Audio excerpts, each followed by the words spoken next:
Chegamos no quarto trimestre de lições bíblicas da classe de adultos e vamos estudar o tema Corpo, Alma e Espírito, a restauração integral do ser humano para chegar à estatura de Cristo. Eu sou o pastor Epaminondas Fonseca. Se você não é inscrito no canal, inscreva-se, curta este vídeo, comente, ative as notificações e, se você sentir de Deus, é claro, de forma generosa, se o Espírito do Senhor tocar no seu coração, você pode se tornar um membro apoiador assinando este canal para receber também os benefícios que são os materiais que nós produzimos aqui ao longo da semana para auxiliar a nossa apresentação, para também subsidiar os comentários que nós realizamos aqui todas as semanas.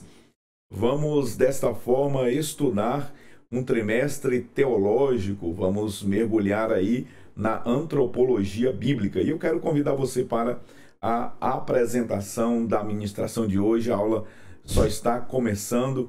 Vamos estudar este tema que já está sendo projetado aí no seu vídeo. A lição de número 1 traz o tema o homem, corpo, alma e espírito. O texto áureo da primeira lição diz o seguinte: e o mesmo Deus de paz vos santifique em tudo, e todo o vosso espírito e alma e corpo sejam plenamente conservados, irrepreensíveis para a vinda de nosso Senhor Jesus Cristo. 1 aos Tessalonicenses, capítulo 5, versículo 23, que é um texto clássico para esta matéria, para esta disciplina. A verdade prática: Deus nos fez corpo, alma e espírito para glorificá-lo eternamente em todo o nosso ser. A introdução da lição de hoje também é uma apresentação geral do que nós vamos estudar nestes 3 últimos meses do ano. Neste trimestre estudaremos a respeito da alma e do espírito, ou seja, temos o propósito de aprofundar a compreensão bíblica da natureza humana e sua relação com Deus na vida prática. Para introduzir o tema, iniciaremos a lição que abordará o ser humano criado por Deus de forma tricotômica: corpo, alma e espírito. Aqui estudaremos a distinção e a interação entre essas 3 dimensões, destacando que fomos formados para glorificar a Deus integralmente. Enfatizaremos a relevância de uma vida equilibrada e santa em todas as áreas do ser.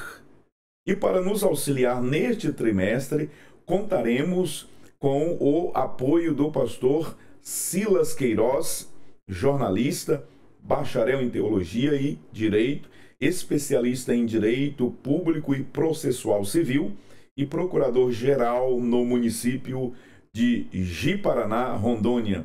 Atua como pastor nas congregações de Ji-Paraná, cidade na qual reside. Desta forma, nós iremos estudar, a partir desta lição primeira, esta matéria maravilhosa: corpo, alma e espírito, a restauração integral do ser humano para chegar à estatura completa de Cristo.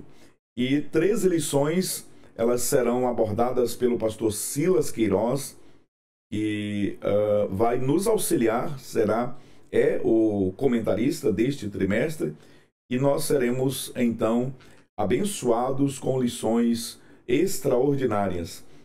A lição de número 1 é uma lição introdutória, que é a lição de hoje que vamos apresentar: o homem, corpo, alma e espírito, cujo objetivo principal é destacar a tricotomia do homem, o homem um ser tripartido, e nós vamos entender que o ser humano ele foi formado, foi criado por Deus com esta constituição. Veremos a diferença entre alma e espírito e também iremos conscientizar sobre a harmonia que há entre estes 3 elementos, corpo, alma e espírito. Ainda à guisa de introdução, nós destacamos que as lições 2, a lição 3 e a lição 4 vão tratar do corpo. A lição 5, 6, 7, 8 e 9 tratarão sobre a alma. E da lição de número 10 à lição 12, teremos o comentarista tratando especificamente sobre os atributos do espírito humano. E a 13ª lição, a lição conclusiva deste trimestre, que promete muito. Nós estamos diante de um conteúdo teológico. No trimestre passado, nós passeamos ali, dialogamos com a teologia bíblica e também a eclesiologia. Estudamos o livro de Atos dos Apóstolos, mas esta lição ela é especificamente teológica. E é o que nós vamos compreender a partir de agora nesta aula introdutória. Eu inicio esta lição, este vídeo, apresentando uma breve descrição do que é a teologia. Nós sabemos que a teologia ela é o estudo sobre Deus e as coisas ao Senhor, a Deus, relacionadas. Entretanto, a teologia ela tem 5 departamentos principais. A teologia se divide em 5 partes essenciais. Nós temos nestes 5 departamentos a teologia bíblica, a teologia exegética, a teologia histórica e também a teologia sistemática e, por fim, a teologia prática. São grandes departamentos da teologia. Nós vamos constatar que o trimestre que nós estamos passando a estudar agora está dentro do departamento da teologia sistemática. O assunto corpo, alma e espírito pertence à teologia sistemática que, claro, conversa, dialoga, está interrelacionada com esses outros departamentos aqui. A teologia ela é interrelacional. E nós vamos destacar que a teologia sistemática, que é um dos departamentos da teologia, ela se subdivide em 10 partes principais. Nós temos a bibliologia, a teontologia, a cristologia, a pneumatologia, a angelologia, a martiologia, a soteriologia, a eclesiologia, a escatologia, a doutrina das últimas coisas. A lição deste trimestre, ela está dentro desse bojo de disciplinas da teologia sistemática e é exatamente a antropologia bíblica. Corpo, alma e espírito é um assunto, é uma matéria que compreende, que está dentro da antropologia bíblica, e a antropologia bíblica, por sua vez, é uma das 10 matérias, é uma das 10 disciplinas, uma das 10 doutrinas principais da teologia sistemática. E como veremos, a antropologia bíblica é o ramo da teologia sistemática e ela é também chamada de antropologia teológica ou antropologia bíblica, porque antropologia bíblica ou teológica exatamente porque se diferencia da antropologia sociológica, da antropologia linguística, da antropologia cultural, da antropologia com pressupostos científicos, que não é a proposta aqui da antropologia teológica, como o próprio nome já diz. A antropologia bíblica, a antropologia teológica, é o ramo da teologia sistemática que estuda o homem à luz da revelação de Deus. E nós sabemos que a revelação de Deus, ela se apresenta de 2 formas, uma revelação geral e uma revelação especial. A revelação geral é aquilo que de Deus pode ser conhecido através da natureza, da criação, da obra criada de Deus. Deus deixou suas impressões digitais na criação. O salmista, no Salmo 19, verso 1, diz: os céus proclamam a glória de Deus e o firmamento anuncia a obra de suas mãos. Entretanto, nós temos uma revelação especial.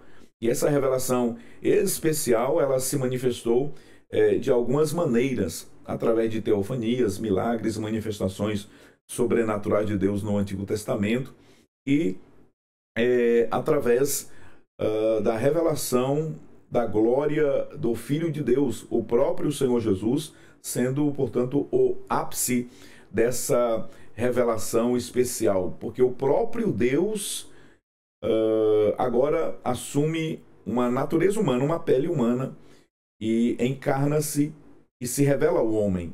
João 1:14 nos diz isso, e o Verbo se fez carne e habitou entre nós, e vimos a sua glória como a glória do unigênito do Pai, cheio de graça e de verdade. E ainda nós temos, dentro da revelação especial, nós temos a revelação escrita de Deus, que é a palavra do Senhor, a Bíblia Sagrada, as Escrituras.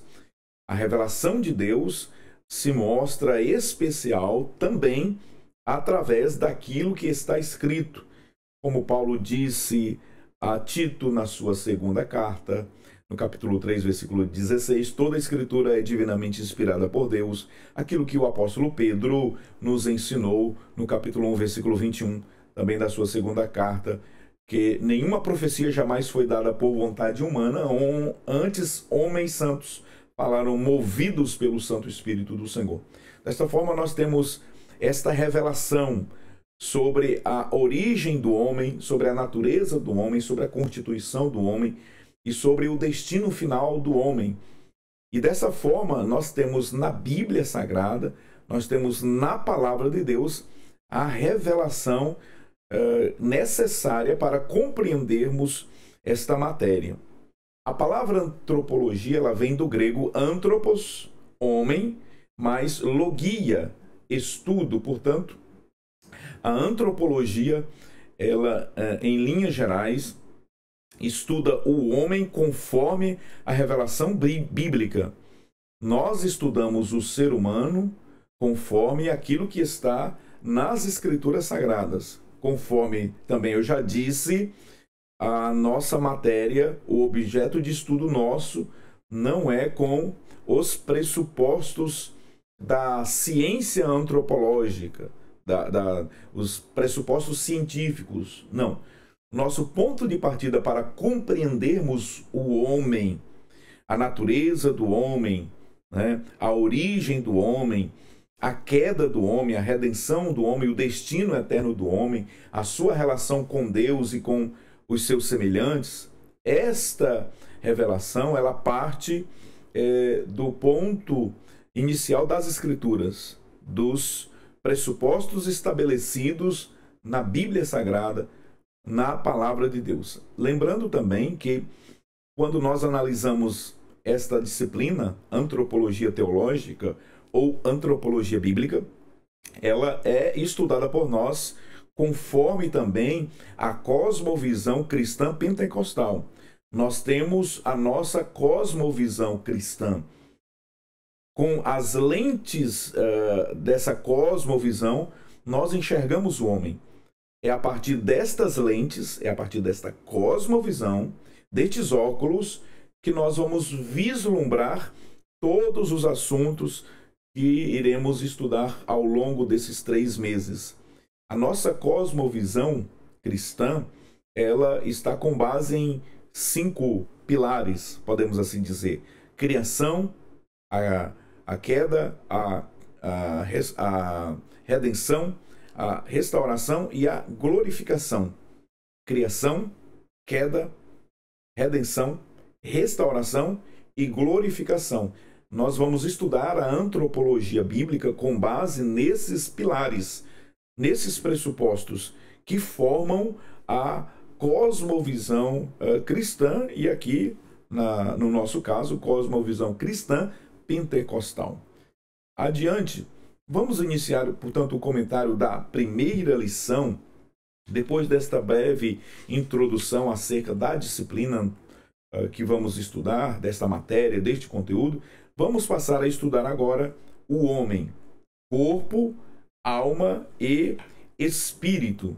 E aqui nós vamos iniciar comentando. Vocês sabem que eu gosto de seguir os tópicos e subtópicos propostos pelos comentaristas, e não será diferente também neste trimestre. Vamos estudar neste primeiro ponto da lição aquilo que foi proposto pelo comentarista, e a gente vai apresentando aqui o nosso ponto de vista, os comentários, trazendo também subsídios para que os irmãos possam, juntamente comigo, crescer na graça e no conhecimento da palavra do nosso Senhor. O primeiro subtópico, doutrina e teologia. O segundo, vamos verificar a tríplice natureza, o homem como um ser tripartido. E o terceiro subtópico do primeiro ponto, vamos estudar e entender o físico e o espiritual. O primeiro subtópico da lição, o comentarista ele vai trabalhar a ideia de doutrina e teologia. Existe alguma diferença entre doutrina e teologia? Muitas pessoas tomam uma palavra pela outra como sinônimas. Porém, nós devemos, a rigor, tecnicamente, diferenciá-las. Existe uma diferença que nós podemos constatar ao estudarmos, né, uma introdução a uma teologia. Bom, qual é a diferença? Doutrina é o que a Bíblia ensina, é o conteúdo revelado. Dessa forma, o que nós vamos estudar sobre o homem, o compêndio doutrinário sobre este assunto está na Bíblia. Isso é o que nós chamamos de doutrina.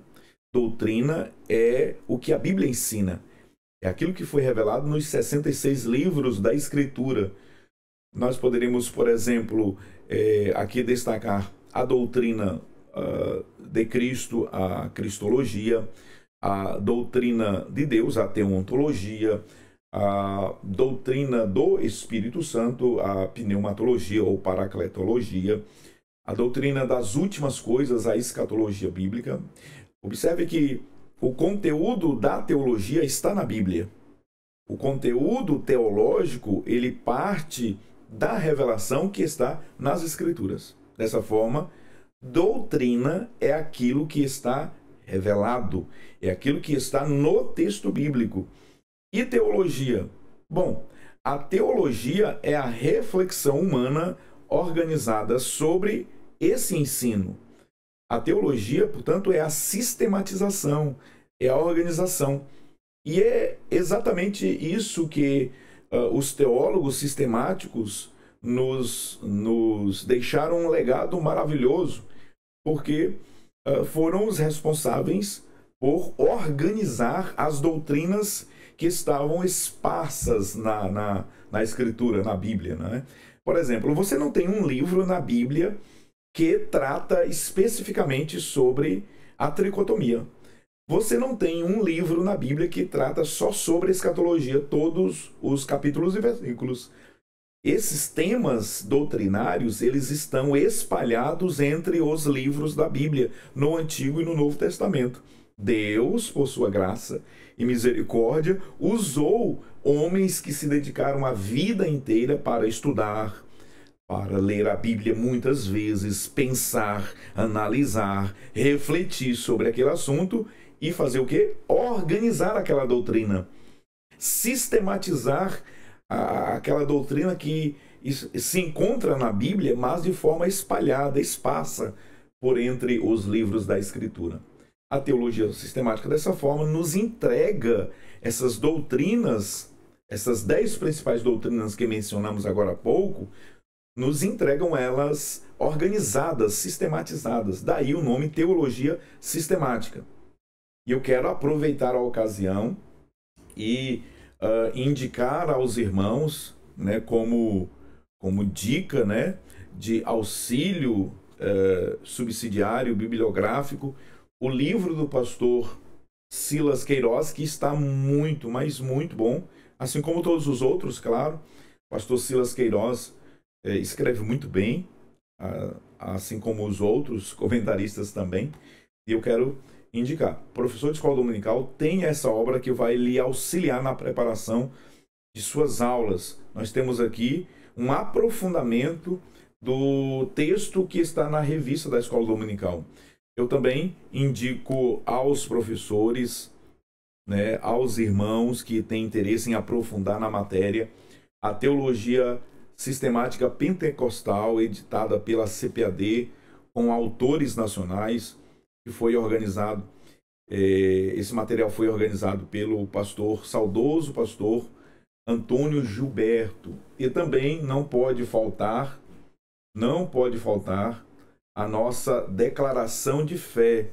O estudante assembleiano das Escrituras Sagradas precisa ter a sua declaração de fé para que ele possa verificar quais são as doutrinas autorizadas ou quais são os ensinamentos ou interpretações autorizadas da nossa igreja.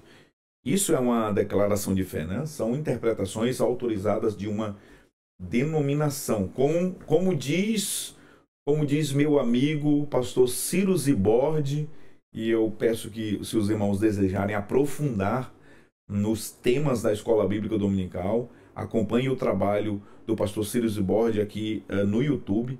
O pastor Ciro Zibordi, ele sempre diz que assembleiano que se preza, ele subscreve a sua declaração de fé. E aqui eu estou com a minha, e você pode e deve levar a sua também para a aula da Escola Dominical. E para concluir, ao longo do trimestre, talvez estaremos apresentando outras obras. Essa aqui é uma obra também muito boa, excelente, né? A Teologia Sistemática do pastor Eurico Bergstein, que nos auxilia, nos ajuda a compreender a antropologia bíblica também. Feitas estas considerações, vamos avançar aqui no nosso conteúdo. A fundamentação bíblica da antropologia, a doutrina do homem, revela nas Escrituras a origem, a constituição e o propósito da criação do ser humano, incluindo sua condição antes da queda, o pecado e suas consequências, além do plano redentor de Deus e a eternidade. Veja que a fundamentação bíblica, doutrinária e teológica do que nós vamos estudar ao longo do trimestre, esses assuntos, eles estão na Escritura Sagrada. Esses assuntos, eles estão subsidiados pelo texto bíblico, né, do qual nós falamos aqui agora há pouco, a diferença entre doutrina e teologia. Então nós temos a criação, a queda, a redenção, a restauração e a glorificação, que são as lentes, né, que são os óculos do cristão assembleiano pentecostal. Nós precisamos enxergar este tema a partir desta cosmovisão, da qual também já falei de forma introdutória. A integração teológica. Essa doutrina, a antropologia bíblica, ela relaciona-se com todas as demais da Bíblia e procura responder às questões centrais da existência humana. E quais são as questões centrais da existência humana que os filósofos, historiadores, pensadores, ao longo da história da humanidade, têm buscado compreender ou buscado respostas para essas perguntas? De onde viemos? Por que estamos aqui? E para onde nós iremos? Estas três perguntas têm de alguma forma intrigado, né, esses estudiosos, os intelectuais. Entretanto, quando nós olhamos para a Escritura, para a Bíblia Sagrada, nós sabemos de onde viemos, por que estamos aqui e para onde nós iremos. De onde viemos, quem somos, por que estamos aqui e para onde nós iremos. Viemos de Deus, o Senhor nos criou, somos feituras de suas mãos. Nós estamos aqui com um propósito único, glorificar a Deus. Nós estamos na terra para a glória do seu santo nome. E sabemos para onde iremos. Iremos estar com o Senhor eternamente, com o nosso corpo glorificado, conforme nos garante a santa palavra de Deus. Então nós temos aqui o quê? Nós temos uma integração teológica, nós temos a antropologia bíblica, a doutrina do homem, se relacionando com as demais doutrinas que nós referimos agora há pouco.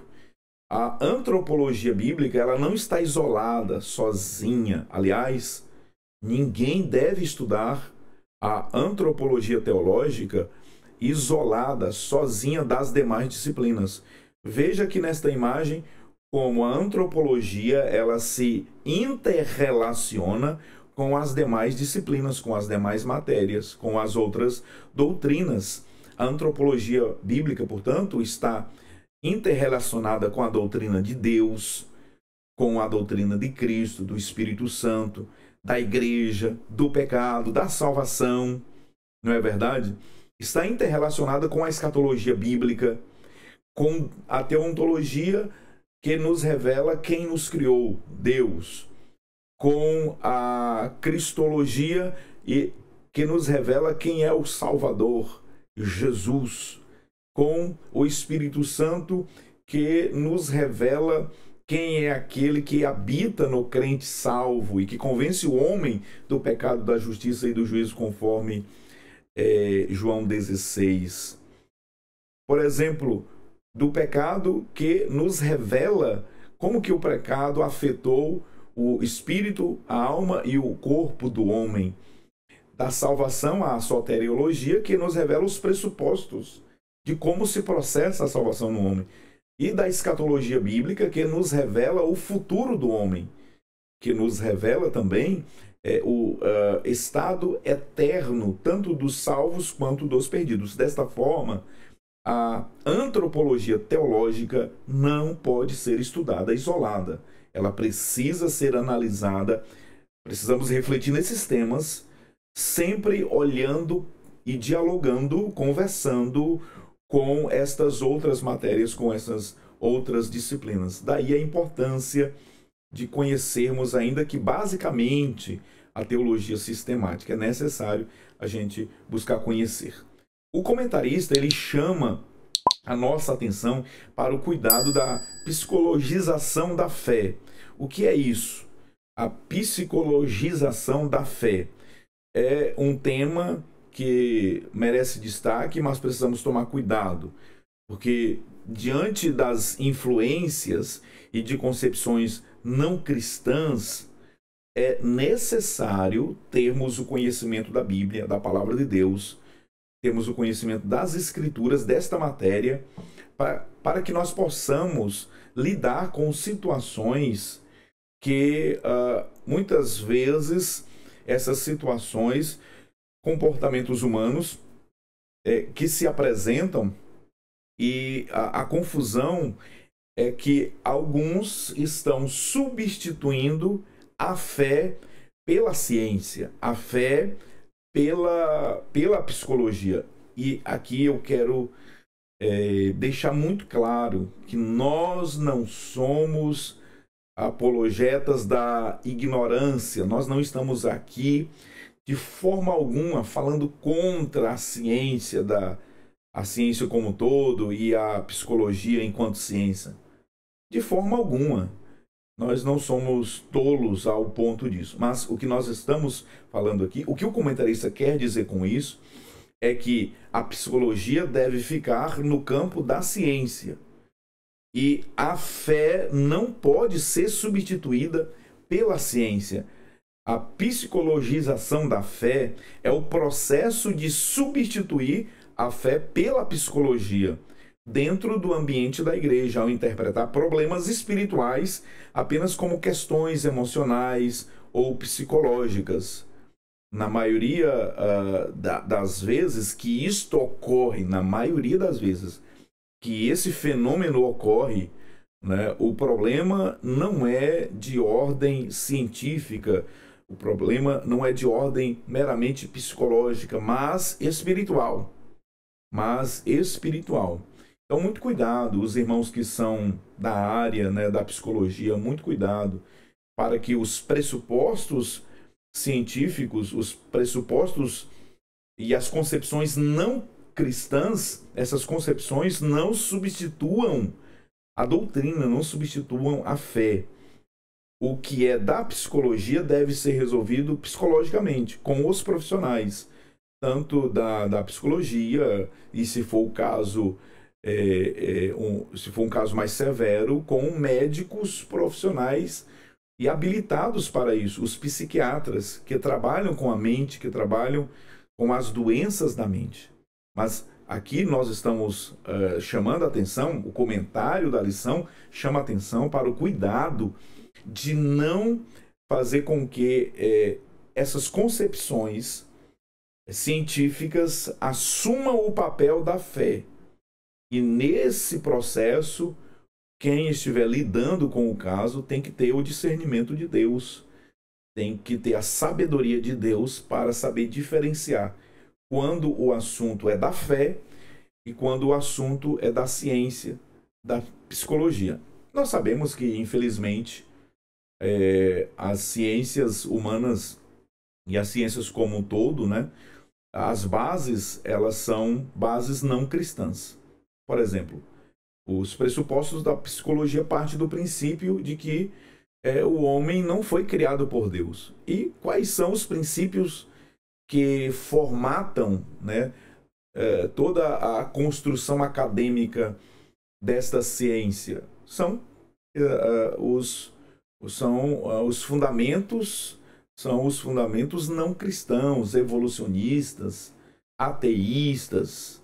E dessa forma, se isso for aplicado substituindo a fé, os problemas serão inevitáveis. Dessa forma, o líder, ele precisa ter o discernimento, a sabedoria espiritual para saber quando é o momento, né, de a psicologia enquanto ciência atuar e quando é um departamento exclusivo da fé, né? Um departamento exclusivo da fé. Algo que se resolve a partir da fé. Precisamos tomar cuidado. Apenas fazendo essa justificação aqui, essa justificativa, para que os irmãos também não venham aqui interpretar mal que nós estamos e somos contra a ciência. Não é nada disso. É que cada função, cada trabalho deve ser feito de acordo com o que está apresentando ali. Amém? Vamos adiante. A tríplice natureza, a tricotomia humana, a tríplice natureza. O primeiro ponto da lição nós estamos finalizando agora e vamos falar da tríplice natureza. Esse ponto da lição é que vai nortear todas as outras lições que virão subsequentes. Esse ponto aqui é muito importante. Veja que a Bíblia, a palavra de Deus, nos apresenta dezenas de referências apresentando a natureza do homem tripartida. Claro, nós reconhecemos que existem outros entendimentos, existem outras teses, outras teorias sobre a natureza humana. Nós temos, por exemplo, ainda a dicotomia, né, do homem, a doutrina dicotômica do homem, e nós temos a doutrina monista do homem, o monismo. O monismo nós consideramos uma heresia, porque o monismo, ele entende que o homem, ele é um ser vivente que quando morre se acaba. O monismo não admite a existência de entes imateriais, espirituais, como alma e espírito. Para eles, alma e espírito está no corpo, está na vida. E quando o homem morre, tudo se acaba. O monismo, portanto, nós consideramos como uma heresia. É um ensino que não tem respaldo na Bíblia, não se sustenta na Escritura. A dicotomia, em que pese nós não considerarmos uma heresia, mas nós, assembleianos, não recepcionamos esta doutrina, porque entendemos que o homem, ele é tricotômico, ele é formado por três entes distintos, em que pese também reconhecermos que, principalmente no Antigo Testamento, às vezes esses termos eles são intercambiáveis. o autor do texto sagrado, por vezes, toma a alma pelo espírito e espírito pela alma. Porque nós sabemos que isto se trata, a resposta para isso é que nós estamos falando de uma revelação progressiva que vai acontecendo progressivamente com o passar dos anos, né? Com o desenrolar da história. Entendemos que a revelação tricotômica ela se deu no Novo Testamento, especialmente nos escritos do apóstolo Paulo. É, portanto, no Novo Testamento que nós encontramos esta doutrina sedimentada, consolidada, pavimentada. Veja essas referências aqui. 1 aos Tessalonicenses, capítulo 5, versículo 23, que é o texto ouro, o texto de ouro da nossa lição, né? E o mesmo Deus de paz vos santifique em tudo, e todo o vosso espírito, alma e corpo sejam plenamente conservados e irrepreensíveis para a vinda de nosso Senhor. O apóstolo Paulo fala de espírito e alma e corpo. Isaías 29, 69, esse texto, mesmo no Antigo Testamento, já nos apresenta um ensaio, né? Insights da tricotomia. Com a minha alma, te desejei de noite, e com o meu espírito que dentro de mim. Esse texto de Isaías 26 e 29, ele é significativo, ele é muito importante para a gente compreender a tricotomia humana, porque mesmo no Antigo Testamento, o profeta Isaías já nos apresenta aqui alma, espírito e o corpo. Em Lucas capítulo 1, versículo 46 e 47, no cântico de Maria, Maria disse: a minha alma engrandece ao Senhor. E aí nós temos o elemento adicional: e o meu espírito se alegra em Deus, meu Salvador. 1 de Paulo aos Coríntios, capítulo 14, versículos 14 e 15. Esse texto também é surpreendente ao nos iluminar a mente sobre a matéria, sobre o tema tricotomia humana. Paulo escreveu dizendo: porque se eu orar em língua desconhecida, o meu espírito ora bem, mas o meu entendimento fica sem fruto. Que farei, pois? Orarei com o espírito, mas orarei com o entendimento. Cantarei com o espírito, mas também cantarei com o entendimento. Verifica-se aí que o espírito e também a alma são diferenciadas, elas são distinguidas por Paulo. E nesses textos aqui, e outros mais que poderíamos citar, né, nós temos a tríplice natureza humana, a tricotomia humana, ou o ser humano, um ser tripartido. O que a nossa declaração de fé tem a dizer sobre esta matéria, sobre este assunto? A nossa declaração de fé, que eu já apresentei a vocês como um livro subsidiário, como um documento que os irmãos precisam ter em mãos quando forem estar apresentando as suas lições em classe. Abra a declaração de fé, abra ela lá com seus alunos, leia essa parte para eles. Eles compreendam que esta é uma doutrina oficial de nossa igreja. A nossa declaração de fé, nas páginas 85 e 86, no tópico tratando da criação de Deus, ela diz: entendemos que o ser humano é um ser tricotômico, constituído em 3 partes, uma física, corpo, e 2 imateriais, alma e espírito. Alma e espírito são partes imateriais. Exemplo dessa constituição nós temos no próprio Senhor Jesus, que nós vamos apresentar alguns textos a seguir. A declaração de fé continua: o corpo é o invólucro do espírito e da alma. Contudo, o homem é um só, e não cada uma de suas partes, mas a totalidade delas.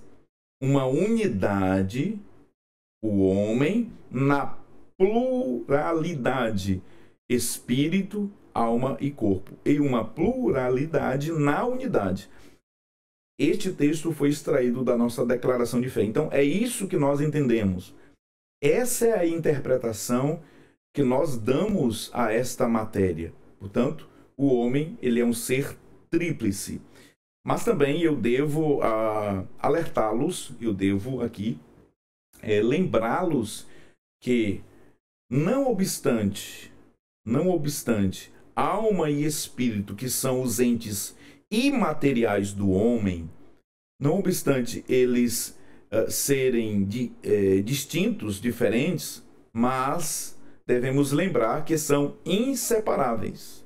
São distintos, mas inseparáveis. Nós podemos dividir, né, aonde há ali, a linha, é claro, é muito tênue, mas nós podemos afirmar com clareza que são inseparáveis. Isso significa dizer que onde o espírito está, a alma está. Onde a alma está, o espírito está. Ambos se separam do corpo, mas juntas, apesar de distintas, vão para o mesmo lugar. A alma e o espírito do salvo está no estado intermediário dos salvos, no paraíso, no terceiro céu. A alma e o espírito dos perdidos está no Hades, está no estado intermediário, no inferno, aguardando a ressurreição do corpo. É necessário também esclarecer isto. Isso é fundamental porque muitas pessoas, ao lerem Eclesiastes capítulo 12, versículo 7, ao ler aquele texto, entenderam equivocadamente que o espírito de todo ser humano volta para Deus. O espírito de todo ser humano volta para Deus. Era mais ou menos assim. O pecador morria, o espírito dele ia para o céu e a alma, o corpo para a sepultura e a alma para o inferno. Essa compreensão não é o entendimento que nós temos. Isso é uma interpretação equivocada daquele texto, né, de Eclesiastes. E o pó volte ao pó e o espírito volte a Deus que o deu. Na verdade, a ideia de voltar a Deus significa que Deus tem o domínio, Deus tem a autoridade, é Deus quem destina o espírito. Não podemos nos esquecer também que o pecado, ele é um pecado radical, ou seja, é um pecado raiz que afetou todas as partes do ser humano. O pecado afetou o espírito, a alma e o corpo. Entende isso? O espírito do homem, tal como a alma e o corpo, foram totalmente depravados. Foram corrompidos pelo pecado. Dessa forma, o espírito e a alma necessitam de igual restauração, de igual salvação, para que estejam na presença de Deus. A nossa declaração de fé, a primeira edição, ela faz esta clara advertência, né, de que alma e espírito, apesar de serem distintas, são inseparáveis. Eu elaborei um esquema da tricotomia humana para que nós possamos compreender melhor como que funciona cada uma das partes do homem, o espírito, a alma e o corpo, começando naturalmente pelo espírito, de dentro para fora, até para a gente acompanhar o mesmo raciocínio do apóstolo Paulo aos Tessalonicenses no capítulo 5, versículo 23, espírito, alma e corpo. O espírito, esta palavra em grego é pneuma, em hebraico ruach, e Paulo aos Coríntios, no capítulo 2, versículo 13, chama esta parte do homem de o homem espiritual. E nós podemos conceituar ou delimitar ou definir a função do espírito como a dimensão do homem que se relaciona diretamente com Deus, e é por ele, pelo espírito, que o homem tem comunhão com Deus e recebe direção espiritual. Assim, o discernimento, esperança, adoração, fé são atributos próprios do espírito que se manifestam no espírito do homem. A segunda parte é exatamente a alma, que em grego é psique. Paulo chama a alma, na primeira carta aos Coríntios, capítulo 2, versículo 14, de o homem natural. A alma é o centro da personalidade humana.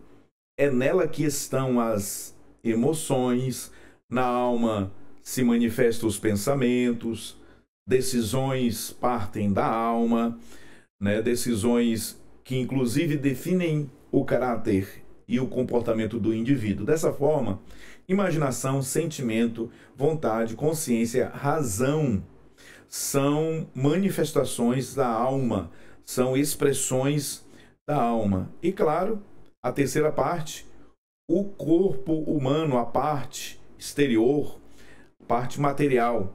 Paulo chama o corpo, em grego, soma, a palavra corpo em grego é soma, e o apóstolo Paulo o chama de o homem exterior, conforme a carta que ele escreveu aos Coríntios, a segunda carta, capítulo 4 e o versículo 16. No corpo, naturalmente, estão os 5 sentidos: paladar, tato, olfato, audição e visão. Concluindo, o espírito liga o homem a Deus. A alma expressa quem o homem é. Entretanto, o corpo conecta o homem ao mundo físico. O corpo também é responsável por conectar o homem ao mundo material por meio da alma e do espírito. Dessa forma, nós podemos concluir que o homem ele é único, ele diferencia-se das outras criaturas, conforme a gente pode constatar no texto bíblico.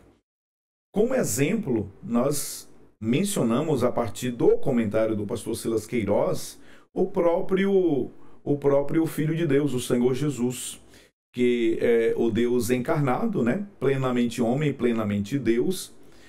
E Jesus, ele possuía essa constituição: espírito humano, alma humana e um corpo humano. Pelas referências bíblicas que estão sendo apresentadas aqui, nós podemos verificar isto, que o Senhor Jesus, ele tinha um espírito humano, uma alma humana e um corpo humano na pessoa humana de Jesus. Nós, ainda dentro deste primeiro tópico, a tricotomia humana, e agora falando do terceiro subtópico, formação única do homem, Deus, sendo espírito, criou o homem da junção do pó da terra e o sopro divino, ou com o sopro divino, fazendo dele um ser vivente, distinto de todas as demais criaturas, conforme Gênesis 2 e 7. Logo, nós podemos concluir que o ser humano, o homem, ele é composto de duas partes: uma parte material, uma parte espiritual ou imaterial. A parte imaterial, ela é composta por dois entes ou duas entidades, alma e espírito. Nós podemos então dizer que a parte material, ela veio do pó da terra, e essa parte material juntou-se à parte imaterial, que foi então outorgada a partir do sopro divino, formando, portanto, o homem uma tricotomia, um ser tripartido. Nós também precisamos diferenciar o homem das outras criaturas, como os anjos e animais. Os anjos são apenas espirituais e não possuem corpo. Aos Hebreus, a Epístola aos Hebreus, capítulo 1, versículo 14, o escritor sagrado diz que os anjos são espíritos ministradores. Já os animais não possuem alma e espírito como o homem, pois sua vida está restrita ao corpo e cessa com a morte, conforme Levíticos capítulo 17. Temos, portanto, que a expressão usada lá em Gênesis capítulo 2, o termo hebraico Raim, é usado no plural, nós poderíamos traduzir literalmente fôlego das vidas. Essa pode ser muito bem a tradução literal desta expressão, Haim.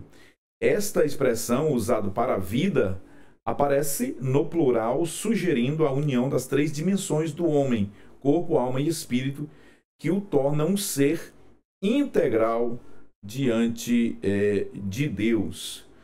Outro ponto muito interessante que nós queremos realçar, destacar, sublinhar, nesse aspecto, o homem é um ser vivente, distinto de todas as demais criaturas. E nós queremos destacar esta distinção agora. Gênesis 2, versículo 7, a Bíblia diz: E formou o Senhor Deus o homem do pó da terra, e soprou em suas narinas o fôlego da vida, e o homem foi feito alma vivente. Os anjos, homens e animais, eles possuem dessa forma naturezas distintas. Anjos têm uma natureza, o ser humano tem outra natureza e os animais uma outra natureza. Vamos compreender isso aqui rapidamente. Os anjos são espíritos ministradores, Hebreus capítulo 1, versículo 14. Os animais, apesar de a palavra alma vivente ser atribuída aos animais, e também em que pese a palavra alma ser nefesh em hebraico, a mesma palavra utilizada para se referir à alma do homem, nós não podemos perder de vista que a palavra alma é polissêmica. E dessa forma, a palavra alma aplicada aqui aos animais indica tão somente o instinto dessas criaturas de Deus. Os animais, portanto, nós poderíamos falar em uma espécie de alma que é muito mais um instinto. Porque a palavra alma, ela é aplicada tanto para se referir à parte imaterial do homem. A palavra alma é usada para se referir à vida dos animais. A palavra alma é usada para se referir a pessoas, né? Então, nós temos aqui a polissemia dessa expressão, dessa palavra alma. No caso dos animais, eles não possuem uma alma, uma entidade imaterial, uma parte incorpórea. Não, os animais não possuem, né, essa alma imortal que os homens, por exemplo, têm. Uma pessoa humana, quando morre, a alma, ela não morre, ela sobrevive apesar do corpo humano. Entende isso? O animal não. O animal, ao morrer, ele é naturalmente extingue-se. Dessa forma, nós devemos falar em instinto do animal. Logo, a definição de instinto é que os animais, eles vivem por instinto. E por instinto, entende-se uma inclinação inata que antecede a experiência e independe de instrução. Ou seja, o instinto animal já está nele. Deus inseriu esse código nos animais. Os animais não precisam aprender. Isso faz parte, né, da sua estrutura de vida. Mas os animais, eles não possuem, por exemplo, a racionalidade.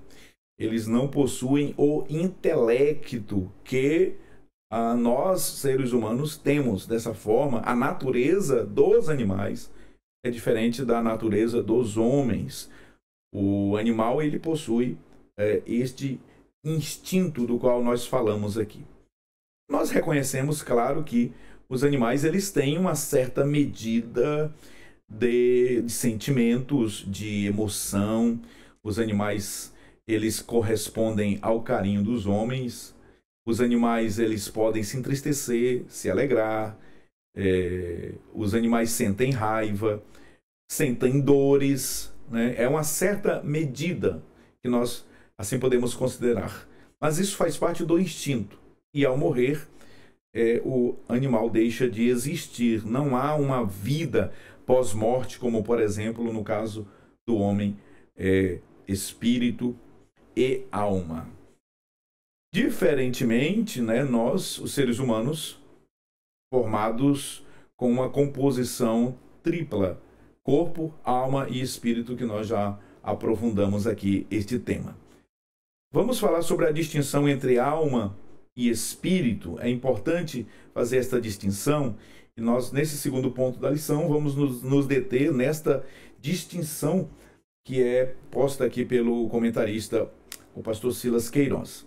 Nesse primeiro ponto da lição, a alma, no primeiro subtópico, aliás, o primeiro subtópico do segundo ponto, nós temos aqui 3 ideias principais. O sentido amplo da palavra alma, distinção da alma humana e faculdades da alma. Nós já vimos naquele esquema muito do que aqui está, então eu vou rapidamente aqui avançar. Nós já vimos as expressões no grego, no hebraico, também já aprendemos o que é um termo polissêmico e verificamos a distinção da alma, né? A alma, ela sendo, portanto, diferente a alma humana sendo, portanto, diferente das outras criaturas, que inclusive sobrevive à morte, e também a faculdade humana da alma. Nós vimos que ela é dotada de razão, de sentimentos e vontade. A alma humana permite cumprir a missão dada por Deus e viver em relacionamento com o Criador e com o próximo, refletindo a imagem de Deus no homem. Esse tema, imagem de Deus, será melhor explorado em outras lições. O espírito humano. Também nós já vimos a origem e a função do espírito humano. É a parte imaterial e interior. O espírito, ele é inseparável da alma, constitui o homem interior em contraste com o corpo, o homem exterior. É o que a nossa declaração de fé na primeira edição também já declarava, não é? Que em que pese serem entes distintos, alma e espírito são inseparáveis. Onde está a alma, estará o espírito. Está o espírito. Onde o espírito está, está a alma. Morreu um salvo, um crente em Jesus, vai a alma e o espírito para o céu, né? Para o estado intermediário, para o lugar de descanso provisório até que o corpo receba a ressurreição. E o ímpio, quando morre, da mesma forma, alma e espírito vão para o Hades, para o lugar de tormentos, conforme Lucas, capítulo de número 16. É bom destacar isso, em razão daquela má compreensão de Eclesiastes 12:7, que muitas pessoas interpretam equivocadamente que o espírito de todas as pessoas voltam para Deus. Ocorre que ali a Bíblia está dizendo que Deus tem o domínio sobre o espírito e a alma do homem.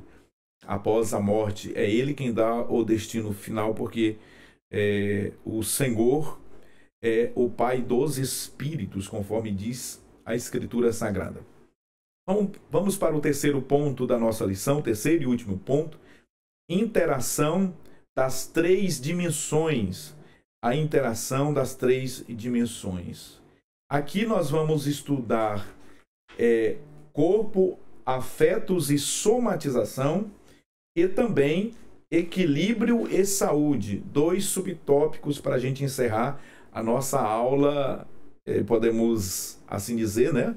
Aula inaugural do novo trimestre, a aula introdutória. Vamos lá. Corpo, afetos e somatização. Nós aprendemos que a palavra corpo em grego vem da expressão grega soma. Dessa forma, nós queremos aqui dizer com isso que o soma é o elemento físico, ou seja, o corpo é o elemento físico do homem que expressa as realidades da alma e do espírito no mundo visível. Provérbios capítulo 15 e o versículo 13. Então, o corpo, ele sempre vai manifestar, ele sempre vai expressar a realidade presente da alma. Olha o que diz a Bíblia em Provérbios, capítulo 15 e o versículo 13.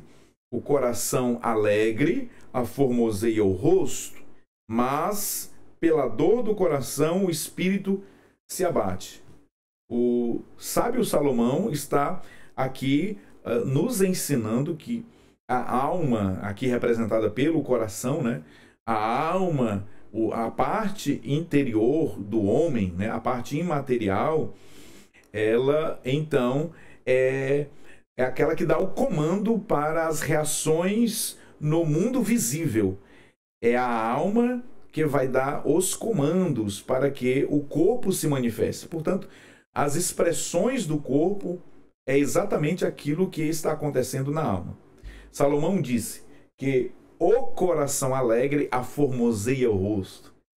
Você percebe quando uma pessoa é feliz, é alegre, como que a expressão facial dela é diferente. Você consegue ver isso. Algumas pessoas, alguns atores, atrizes, até conseguem interpretar, conseguem esconder por um momento como que está o coração, a alma, o espírito, mas é só por um momento, porque na realidade o Deus que conhece o coração sabe exatamente como que aquela pessoa está.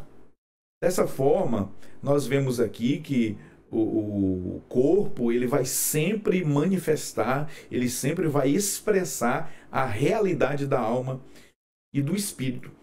E aí nós temos a interação entre emoções e corpo. Essa interação aqui ela é muito interessante porque o comentarista está dizendo que essa interação ela é inevitável, ela sempre vai acontecer. Emoções elas vão se manifestar no corpo. O coração, do hebraico lev, do grego cardia, usado na Bíblia como sinônimo da alma, de alma, mostra como os estados emocionais afetam diretamente o corpo. Os estados emocionais das pessoas, como que elas estão psicologicamente, sempre vai afetar o corpo, sempre vai interferir no corpo. A alegria embeleza e fortalece, enquanto a tristeza ela provoca um abatimento, né? E uma debilitação do corpo físico.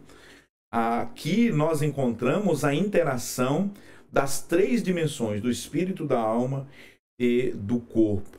É o que os estudiosos chamam de doenças psicossomáticas. Nós temos a palavra aqui psicossomáticas, oriundas das duas expressões que nós já estudamos, já aprendemos aqui. A expressão psique e a expressão soma, psique, alma, soma, corpo. Ou seja, doenças que têm origem na alma e que elas se manifestam no corpo. Essas enfermidades, essas doenças, muitas vezes têm origem em crises, né, na alma, no espírito e até em pecados não confessados, como reconhece o salmista ao falar de dores e desgastes decorrentes da culpa. Isso ocorre, não é a regra, mas ocorre quando o que acontece lá no espírito, né? Lá no porão, lá no quarto mais profundo da alma, isso vai sempre refletir no corpo. Pessoas que às vezes têm uma doença, uma enfermidade física na carne, no corpo, no homem exterior, cuja origem está lá no espírito, lá na alma. Provérbios 14:30, o coração com saúde é a vida da carne. O coração com saúde é a vida da carne, mas a inveja é a podridão dos ossos. Veja, observe como que um coração cheio, né, de saúde espiritual, um coração cheio do fruto do Espírito, um coração piedoso, uma pessoa devota ao Senhor, como que isso vai interferir na sua saúde física, ao contrário de uma pessoa que vive, né? Vive em função e nutrindo ódio, inveja, dissessões, dissimulações no seu coração. Isso também vai refletir no corpo daquela pessoa. A inveja é a podridão dos ossos. Ainda Provérbios 17:22.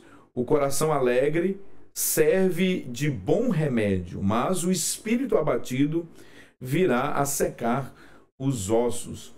Olha, outro exemplo interessante de como que as emoções que estão lá na alma, elas podem afetar o corpo físico. Os irmãos se lembram de Jesus lá no Getsemane, quando a Bíblia diz que ele estava em uma angústia, né? Uma angústia muito grande. A angústia de Jesus era tão grande que o seu corpo físico sentiu. A Bíblia diz, Lucas, que era médico, constatou aquele fenômeno em que os seus poros passaram, né? O seu corpo passou a suar grandes gotas de sangue que caíam no chão. Isso é um exemplo mais do que evidente de como que as emoções elas interferem no funcionamento do corpo, no funcionamento da matéria, do soma do corpo do homem. Vamos para o terceiro e último ponto, interação das três dimensões, equilíbrio e saúde, interdependência do ser humano. Corpo, alma e espírito, portanto, estão interligados. Problemas físicos podem afetar o interior, assim como disfunções espirituais e emocionais podem adoecer o corpo. Vida equilibrada em santidade. O cristão deve vigiar e orar, cuidando de si mesmo em todas as áreas, física, espiritual e relacional, afastando-se de todo o mal e praticando a santidade. E, por fim, discernimento na busca por cura. Medicamentos e terapias são úteis quando há diagnóstico clínico, mas não resolvem problemas espirituais. Nestes casos, a verdadeira cura vem pelo arrependimento, confissão e abandono do pecado, que restaura a alma diante de Deus. Nós já falamos no primeiro ponto da lição como que é um problema substituir a fé pela ciência, né? Nós precisamos compreender e saber distinguir, né, ter o discernimento do que está acontecendo ali em cada uma das situações. Existem problemas que devem ser solucionados a partir de um diagnóstico clínico, um profissional da medicina, da psiquiatria, da psicologia, para auxiliar na solução deste problema, né? Dando o diagnóstico correto. Entretanto, casos que se resolvem espiritualmente. Há problemas que são ocasionados por falta de confissão de pecado, né, de arrependimento de vida, mudança de vida. E dessa forma, nós aqui entendemos que há a interação destas três dimensões. Equilíbrio e saúde é a palavra, é a tônica neste terceiro e último ponto da primeira lição deste trimestre. Chegamos ao final de mais uma lição, de mais um vídeo aqui no canal, a primeira deste trimestre, que muito promete. É uma lição que vai requerer dos ministrantes, professores, aqueles que trabalham com esta classe, um pouquinho mais de esforço, mas nós estaremos aqui, se Deus quiser, para de alguma forma contribuir e tentar ajudar os amados irmãos. Que o Senhor abençoe sua vida, sua casa, sua família. Obrigado por sua companhia. Lembrando, se você não é inscrito, inscreva-se no canal, curta este vídeo, deixe seu comentário, é muito importante você comentar. A plataforma ela vai entender que o vídeo vai ganhando relevância e vai entregando para mais pessoas. Não vai custar nada a você deixar aí um comentário, um amém, um glória a Deus, tá bom? Deixe aí uma saudação e também o que você espera desta lição, desta revista, deste trimestre. E se desejar também, se você sentir de Deus, é claro, você pode ser um apoiador pessoal deste canal, desta obra. Se você tem sido abençoado, se você entende, se você gosta do meu trabalho e entende que outras pessoas precisam conhecer esse trabalho, este canal, você pode se tornar um membro apoiador, me ajudando com a contribuição muito simples mensal, para que, como forma de também nos incentivar a continuar elaborando esses materiais aqui. Você sabe que os membros têm acesso a todos os PDFs e a todos os PowerPoints que nós preparamos ao longo da semana. Eu mesmo, pessoalmente, me encarrego da elaboração desses slides, a preparação gráfica, a preparação das imagens. Então, é um trabalho que nós temos toda semana, mas é gratificante saber que muitos irmãos têm recebido de bom grado este trabalho. Eu vou ficando por aqui. Deus abençoe você, sua casa, sua família. Espero por você na próxima semana, se Deus quiser. A paz do Senhor Jesus.